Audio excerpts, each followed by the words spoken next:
अब ये इनऑर्गेनिक कम है और फिजिकल केमिस्ट्री ज़्यादा है। ये basically this is the part of redox reaction. अगर तुम इनमें से सारी चीज़ें, सारी बैकग्राउंड हटा दो, ये भी हटा दो, ये भी हटा दो, ये सारी बैकग्राउंड हटा दो, तुमने सिर्फ एक सवाल पूछा कि भाई सीआर की ऑक्सीडेशन स्टेट CrO5 में कितनी है, ये रेडॉक्स का प्योर सवाल है। बाकी इन्होंने उसे डी ब्लॉक और हाइड्रोजन की कवरिंग लगाने की कोशिश करी। कुछ भी कर लो, ये सीधा रेडॉक्स का सवाल है, सीधा रेडॉक्स का सवाल है और एक लाइन के अंदर आंसर है। ये सिर्फ इसके लिए नहीं, दुनिया में जितने भी कंपाउंड है उन सब के लिए है। If oxidation state exceed the group number, oxidation number will be equal to its group number and it must have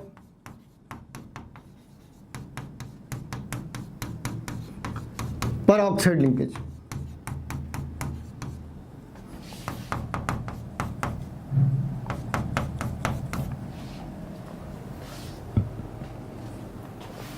वो कोई भी हो, H2SO5 इसके अंदर भी यही है, ठीक है। कोई भी कंपाउंड ले लो, अगर उसकी ऑक्सीडेशन स्टेट H2O2 के अंदर भी है। अगर तुमने नॉर्मली कैलकुलेट करा हाइड्रोजन की ऑक्सीजन स्टेट, अगर तुमने नॉर्मली हाइड्रोजन की ऑक्सीजन स्टेट कैलकुलेट करी तो क्या आ रहा है भाई, इस वाली केस में क्या आ रहा, हाइड्रोजन के केस में, इस वाले केस में क्या आ रहा, अगर तुमने इसको -2 ले रखा है नॉर्मल ऑक्साइड, तो H की ऑक्सीडेशन स्टेट आ रही है +2 और ग्रुप नंबर कितनी है भाई, इसकी ग्रुप नंबर कितनी है, ग्रुप नंबर है +1। तो +1 ग्रुप नंबर है, 1 रुपये पॉकेट में से 2 रुपये गुम हो गए, ऐसे कैसे हो सकते, ठीक है ना। अगर तुम्हारे पास 100 रुपये थे तो 105 रुपये कैसे गुम हो गए।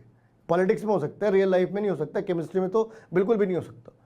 तो यहाँ पे जब कभी वो एक्सीड कर जाए, इसका ये मतलब है कि उसके पास एक पेरोक्साइड लिंकेज है और अगर वो पेरोक्साइड लिंकेज है, उस वाली केस में ऑक्सीडेशन नंबर उसके ग्रुप नंबर के बराबर होनी है। कोई शक है? तो ये सिर्फ यहाँ पे ही मालूम, जैसे यहाँ पे तुम्हें मालूम होता कि ये Cr+10 की बात करें, लॉटरी लगी है +10 होगी, लॉटरी लगी है क्या, है ना, लॉटरी लगी है क्या +10, आज बेटा +10 कर लेते हैं, ऐसा मूड है अपना, ऐसे थोड़ी होता भाई। +10 आ रही, कैलकुलेशन एरर हो सकती है, अगर कैलकुलेशन एरर नहीं है तो पेरोक्साइड लिंकेज है। और ध्यान रखना, अगर उन्होंने कभी बटरफ्लाई पूछा, बटरफ्लाई स्ट्रक्चर पूछा तो CrO5 है, CrO5 पूछा तो बटरफ्लाई स्ट्रक्चर है। NCERT के अंदर बटरफ्लाई बोला, मतलब तुम्हें ध्यान रखना है, तुम तो मेडिकल के स्टूडेंट हो, बटरफ्लाई पूछा तो ध्यान रखना, बायो के अंदर कुछ भी हो सकता है, बायो के अंदर बड़े सारे वेरिएंस, मतलब इसकी जो वेरिएबिलिटी है काफ़ी ज़्यादा है। बटरफ्लाई पूछा बायो में तो बहुत सारे कुछ हो सकते हैं, लेकिन बटरफ्लाई केमिस्ट्री सेगमेंट में आया, आंखें बंद करो, ये देखो कि कहाँ पे लिखा है CrO5, बस वही आंसर है ना। ये इसकी स्ट्रक्चर है, ऐसे बटरफ्लाई बना दी, ये लो, ये बन गया और ये 4 हो गया ऑक्सीजन। अब अगर तुम्हें जस्टिफाई करना है कि भाई इसके +6 कैसे आ गई, ये आ गई भाई, देख लो, फालतू टाइम है तो देखो, ये आ गई, ये सारे नेगेटिव चार्ज काउंट कर लो, ये आ गए प्लस, ये सारे नेगेटिव हो गए -6, तो इन्हें काउंटर बैलेंस करने के लिए इसके ऊपर आ गए +6। तो इसका तुम्हें ध्यान रखना है कि बायो के अंदर तो वो जीन्स वगैरह बहुत कुछ पूछ सकते, फिनोटाइप जीनोटाइप बहुत कुछ पूछ सकते हैं, लेकिन केमिस्ट्री में अगर उन्होंने बटरफ्लाई पूछा तो सिर्फ एक ही आंसर है, CrO5। ये थोड़े मुश्किल से सवाल लगते हैं, थोड़े मुश्किल से। उसमें वजह क्या है, उसमें रीजन क्या है। देखो जहाँ पे ना ऑक्सीजन बहुत सारे हो, ऑक्सीजन बहुत सारे हो और पूछा इनमें से कहाँ पे ऑक्सीजन नहीं आना। ऑक्सीजन की एक बड़ी प्रॉब्लम है, एक ऑक्सीजन और अगर 2 ऑक्सीजन है, और कई बार तो 3 और 4 भी ले लो, अगर सल्फाइड के केस ले ली तो यहाँ तक ये स्टेबल होते हैं। एक बार उससे ज़्यादा बढ़ गया ना, एक बार उससे ज़्यादा बढ़ गया तो इनकी इन फाइट की पॉसिबिलिटी ज़्यादा होती है। सांस बहो के झगड़े के तुम्हें देखना है ना, तो ऑक्सीजन के अंदर देखो, खतरनाक तरीके से लड़ते हैं, है ना। मतलब एक ऑक्सीजन आ गया, अब वो ये चाहेगा जमाने भर में कोई भी आ जाए ऑक्सीजन ना आए, झगड़े होते हैं इनके, तो ये सांस बहो के झगड़े स्टार्ट कर देते, ठीक है। तो इन्होंने झगड़े कैसे करे, तो जो जहाँ पे भी तुमने देखो, यहाँ पे कितने हो गए 6, यहाँ पे कितने हो गए 7, यहाँ पे कितने हो गए 7, यहाँ पे कितने हो गए 3, तो इन्होंने टूट जाना है ना, और टूट जाना है। मतलब पहले तो थोड़ा कॉम्प्रोमाइज, फिर बाद में अलग हो गए, जहाज नहीं रहते साथ में, ऑक्सीजन बाहर, ऑक्सीजन बाहर। तो इन तीन के अंदर ये ऑक्सीजन बाहर आ जाने हैं। बच गया ये, अमोनियम डाइक्रोमेट, खतरनाक, इसका नाम है अमोनियम डाइक्रोमेट। नाम सुना है किसी ने? अमोनियम डाइक्रोमेट, अमोनियम डाइक्रोमेट किसी ने नाम सुना है? इसमें ऑक्सीजन की जगह नाइट्रोजन बाहर आता। इसमें क्या बाहर आता भाई? इसमें ऑक्सीजन की जगह नाइट्रोजन बाहर आता। और ऐसा लोग कहते हैं, बोला तो उसका ये मतलब है कि I can not prove it. ऐसा लोग कहते हैं कि CIA ने इसका इंडस्ट्रियल यूज स्टार्ट करा था, लेकिन ऑफकोर्स CIA है तो उसने अपने पीछे एविडेंस तो छोड़े नहीं होंगे, है ना। तो CIA ने अमोनियम डाइक्रोमेट का इस्तेमाल शुरू करा। कैसे करा बता सकते हो? इसका इस्तेमाल कहाँ पे करा होगा? अमोनियम डाइक्रोमेट, और इसको प्यार से इसका निकनेम है इनऑर्गेनिक डायनामाइट। इसके पेरेंट्स इसे कहते हैं बेटा इनऑर्गेनिक डायनामाइट। इसके पेरेंट्स इसे प्यार से कहते हैं बेटा इनऑर्गेनिक डायनामाइट, जाग जाओ। तो इसका इस्तेमाल CIA ने कहां पे करना शुरू करा होगा? देखो बच्चों, यहां पे क्या होता है, ये समझ लो। ये एक एक्सप्लोसिव है, ठीक है ना। अब एक्सप्लोसिव का काम हेलो बोलने के लिए तो करेंगे नहीं, है ना। एक्सप्लोसिव का काम हेलो बोलने के लिए तो कर नहीं रहे, गुड मॉर्निंग धमाका, ऐसा तो नहीं हो सकता। तो इसका इस्तेमाल करते हैं बैंक रॉबरी में।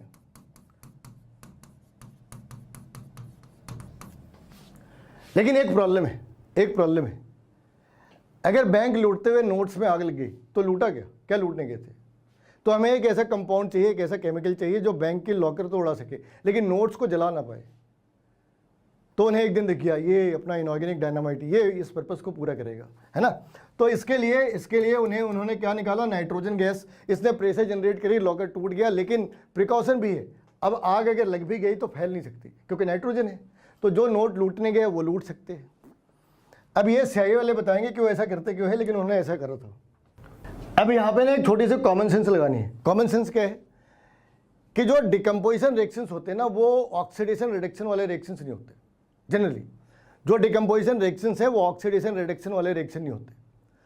और बाकी जो केमिकल रिएक्शंस है उनकी जेनेसिस ही है, उनका जो DNA है वही है, वही ऑक्सीडेशन रिडक्शन का है। एक हाइड्रोलिसिस रिएक्शन है और एक डिकम्पोजिशन। इनमें जनरली हाइड्रोलिसिस में तो 100% no change in the oxidation number,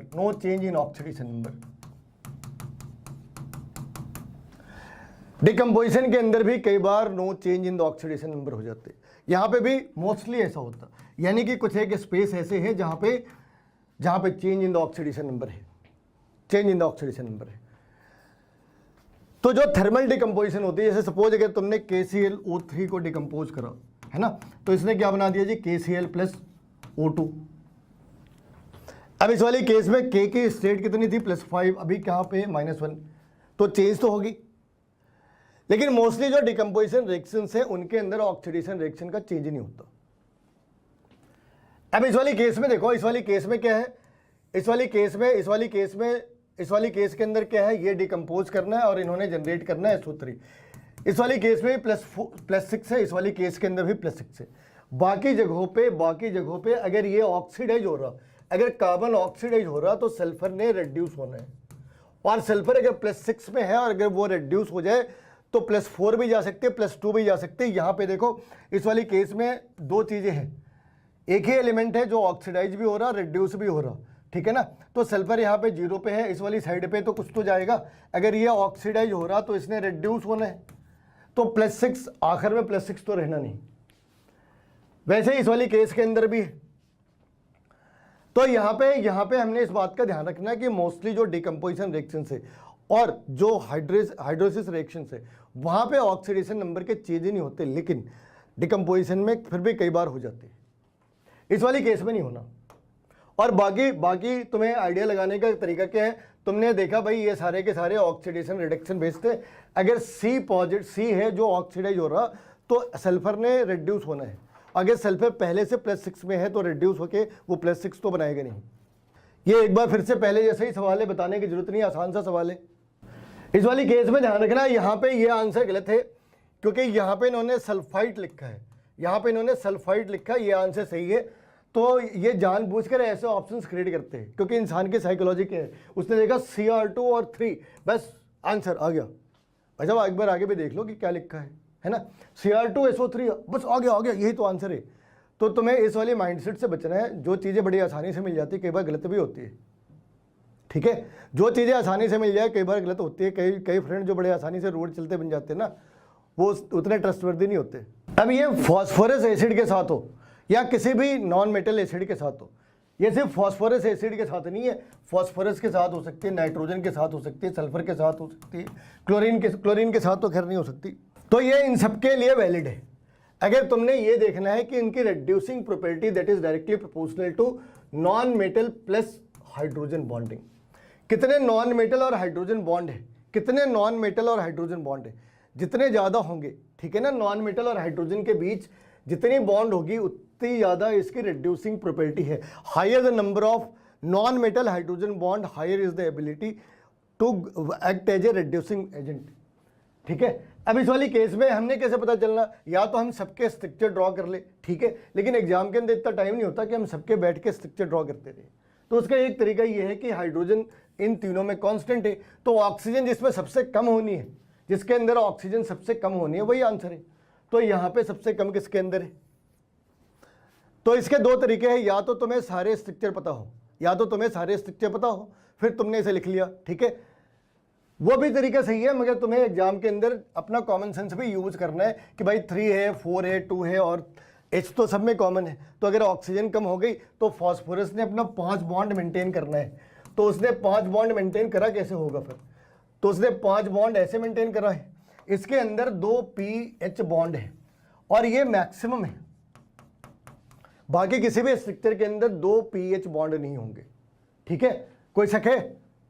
और ध्यान रखना ये सिर्फ फॉस्फोरस के ऊपर ही नहीं, नाइट्रोजन और सल्फर दोनों के ऊपर एप्लीकेबल है। हाँ जी, इस वाली केस में क्या आंसर हो सकते हैं?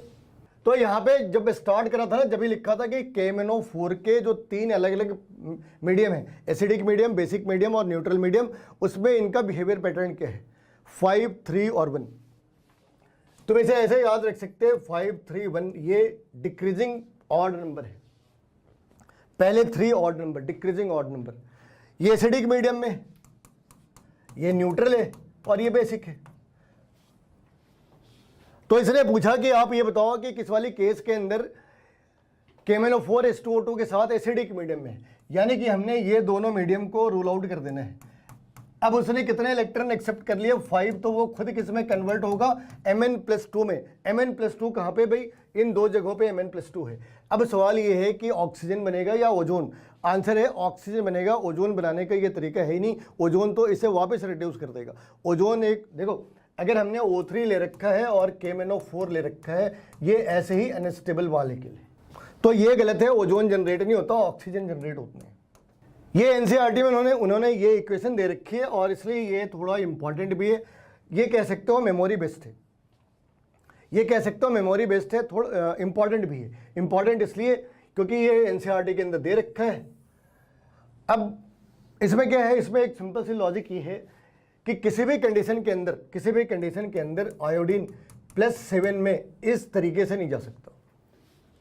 किसी भी कंडीशन के अंदर अगर तुमने अल्कलाइन भी ले रखा है तो KMnO4 अगर रिड्यूस हो रहा तो MnO4 ने किसी को भी, Mn+7 ने आयोडीन को +7 में कभी कन्वर्ट नहीं करना, आयोडीन +7 में जा नहीं सकता।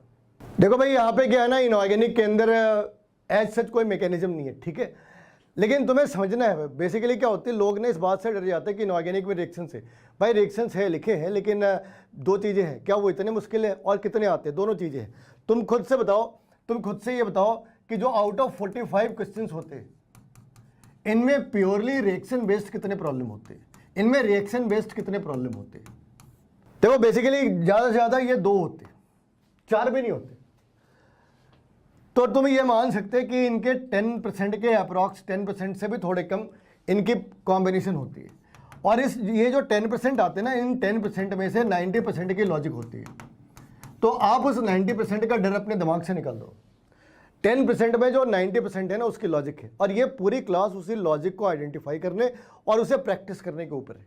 बात समझ गए? देखो ये क्या है ना, इनऑर्गेनिक क्या है, जैसे तुमने बॉक्सिंग वगैरह सीखी, मान लो जूडो सीखा और उसे प्रैक्टिस नहीं कर रहे, तो वैसा ही मामला है। तुमने इसके ट्रिक सीख लिए, यूज़ कर नहीं रहे, भूल जाओगे। अब जैसे मान लो रोड पे मारपीट होगी, तुम किसी से थोड़ी ना कहोगे 1 मिनट जरा धीरे मारना। हमने सीखा कि हाथ को मोड़ते कैसे, भाई वो तुम्हें टाइम देगा क्या, हाथ कैसे मोड़ते हैं, तुम्हें प्रैक्टिस होनी चाहिए। बात समझ गए? पंच कैसे रोकना है वो तुम कहोगे 1 मिनट रुक जाओ ना, मेरे पास ना जूडो की ब्लैक बेल्ट है, एक बार याद करें तो कैसे पंच मारते, ऐसे थोड़ी होता। तो इधर भी ऐसे ही है, इधर भी ऐसा ही है। हमने क्या करना है, उन 90% एरिया को आइडेंटिफाई करना है और उसकी इतनी प्रैक्टिस करनी है कि वो टिप्स पे हो, ठीक है। तो इनऑर्गेनिक इसलिए नहीं मुश्किल है क्योंकि इनऑर्गेनिक मुश्किल है, ध्यान रखना, इनऑर्गेनिक इसलिए मुश्किल नहीं है क्योंकि इनऑर्गेनिक मुश्किल है, इनऑर्गेनिक इसलिए मुश्किल है क्योंकि हम प्रैक्टिस नहीं करते। बाबा वाली बात कर रहे हैं आज तो, है ना, आज तो सर बाबा वाली बात कर रहे हैं, बाबा इनऑर्गेनिक नंद, है ना। तो यहाँ ध्यान रखना कि ये बाबा वाली बात नहीं है, ये सच बात है कि हम उसकी प्रैक्टिस नहीं करते और बाद में हमें कोई एक्सक्यूज चाहिए तो हमने कह दिया जी कि हाँ ये तो बहुत मुश्किल है। ऐसा कुछ नहीं है, ऐसा कुछ नहीं है, थोड़ी सी मुश्किल है। हमने तुम्हें पहले ही कहा, हम तुम्हें कोई ऐसी बात नहीं कह रहे कि तुमने हमारी क्लास कर ली तुम सारे बना सकते। बताया तो सही कि 10% रिएक्शन वाली जो एरिया है वो ग्रे एरिया है, वहाँ तुम फंस सकते, कोई बात नहीं, 90% में तो कंफर्टेबल हो। तो इस वाले का ट्रिक क्या है बच्चों, इस वाले का ट्रिक क्या है कि आयोडीन अपने मैक्सिमम स्टेट में नहीं जा सकता। तो मैक्सिमम स्टेट कहाँ पे है ये तो जा नहीं सकता। तो अब क्या करें भाई, अगर आयोडीन क्यों बना दिया, उसे 0 में क्यों डाल दिया और ये भी बच गए इन दोनों के अंदर में, तो ठीक है। ये जो मीडियम है ना ये काफ़ी स्ट्रॉन्ग सी मीडियम है, तो उसने ऑक्सीजन स्टेट को मैक्सिमम की साइड पे ले जाना है। मैक्सिमम 7 है, उसने 5 तक पहुंचा देना है। तो ये +5 जो है ना, या तो तुम ऐसे याद कर लो कि बेसिक मीडियम में आयोडीन +5 तक जाता है, या तो ये ऐसे याद कर लो। तो सिर्फ ये आयोडीन के साथ तो है नहीं, ये तो बाकी एलिमेंट्स के साथ भी है। तो अगर सल्फेट है तो +6 में, अगर सल्फर है तो +6 में नहीं जाना, +4 में जाना है। यही चीज़ नाइट्रोजन के साथ है, +5 में नहीं जाना, +3 में जाना है। ये सवाल ऐसे बड़े सारे आते हैं, मतलब हर बार कोई ना कोई तरीका इन्होंने खोज ही लेना है। इन्होंने क्या करना है, एम्फोटेरिक के ऊपर जरूर आ जाना है, इन्होंने एम्फोटेरिक के ऊपर जरूर आना है। अब ये एम्फोटेरिक पूछने के बड़े सारे तरीके हो सकते हैं। बड़े सारे तरीके का मतलब है कि या तो उन्होंने सीधा पूछ लिया, अब इसमें क्या है, एक एसएन है, एक एल्यूमिनियम है, ठीक है ना, और उसके बाद लेड का भी है। तो ये क्या करते हैं, ये एम्फोटेरिक ऑक्साइड क्रिएट करते हैं, ये एम्फोटेरिक ऑक्साइड क्रिएट करते हैं। अब इनमें भी 2 कंडीशंस होते हैं, हायर स्टेट और लोअर स्टेट। तो मैं इस बात का ध्यान रखना, अपार्ट फ्रॉम दिस अगर हम इसकी बात कर ले, जिंक ऑक्साइड भी है, तो जिंक तो वेरिएबल्स हो नहीं कह सकता, लेकिन लेड के अंदर लेड की हायर स्टेट भी है और लोअर स्टेट भी है। तो हमें इस बात का ध्यान रखना होता है कि भाई कौन सी स्टेट एम्फोटेरिक है। अब जो एम्फोटेरिक है उसने क्या करना है, उसने एसिड के साथ भी रिएक्ट करना है और बेस के साथ भी रिएक्ट करना है। जिस चीज का तुम्हें ध्यान रखना है कि SnO2 के फॉर्म में एम्फोटेरिक है, लेकिन SnO के फॉर्म में एम्फोटेरिक नहीं है, इस बात का तुम्हें ध्यान रखना है। Sn अपने +4 में एम्फोटेरिक है, +2 में एम्फोटेरिक नहीं है, ठीक है, इस चीज का ध्यान रखना। अब ये मत कर लेना कि यूनिवर्सल फैक्ट है कि Sn का कोई भी ऑक्साइड उठा लिया वो एम्फोटेरिक हो गया, ऐसा बिल्कुल नहीं होता। जिंक के ऊपर एप्लीकेबल इसलिए है क्योंकि जिंक एक ही ऑक्साइड है, लेकिन जहां पे वेरिएबल है वहां पे तुम्हें ऑक्सीजन स्टेट का भी ध्यान रखना होगा। इस वाले के बारे में स्टार्ट में डिस्कशन करा था, बिल्कुल स्टार्ट में डिस्कसन करा था। तुम्हें आंसर भी बताने हैं और लॉजिक भी बताना है। ये देखो GeO जो है ना, ये तो लोअर ऑक्सीजन स्टेट के अंदर है, GeO2 हो तो वो हायर स्टेट के अंदर है। तो हमें सिलिकॉन, जर्मेनियम इनके साथ भी देखना होता है। ऑक्सीजन स्टेट के साथ तुम्हें देखना है कि वो उस स्टेट जैसे Ge+ जो +2 है वो एग्जिस्ट भी करता है क्या। अब यहाँ पे देखो, यहाँ पे भाई जिन्हें 4 दिख रहा वो ये देखो, यहाँ पे 4 भी लिखा है, ऐसा नहीं S3PO लिखा है, PO4 लिख रखा है। अब इसमें लॉजिक क्या है और आंसर क्या है, तुम्हें दोनों चीजें लिखनी है। लॉजिक क्या है, तुमने आइडेंटिफाई कैसे करा, और आंसर क्या है। सिर्फ आंसर लिखना कोई बहुत बड़ी बात नहीं है, कुछ भी लिख दो आंसर सही हो सकता है, कुछ भी लिख दो, हमेशा 25% चांसेस है कि सही होगा, है ना। 4 है, कोई भी लिख दो, 25% प्रोबेबिलिटी तो है ही उनकी। इसमें लॉजिक ये है कि there should not be change in oxidation state, change in oxidation state is not allowed. अभी बोला था ना, change in oxidation state is not allowed in hydrolysis reaction, change in oxidation state is not allowed. तो यहाँ पे देखो, यहाँ पे क्या है, यहाँ पे क्या है, Fe 0 स्टेट में है और यहाँ पे -1, और बाकी सबके देख लो, वहाँ पे ऑक्सीजन स्टेट के अंदर कोई चेंज नहीं है। बाकी सारे केसेस के अंदर ऑक्सीजन स्टेट में कोई चेंज नहीं है। तो तुम्हें इस वाली पॉइंट को पकड़ के रखना है, तुम्हें इस वाली पॉइंट को पकड़ के रखना है कि भाई हाइड्रोलिसिस रिएक्शन है तो यहाँ पे ऑक्सीजन स्टेट, मेटल की ऑक्सीजन स्टेट के अंदर कोई चेंज अलाउ नहीं है।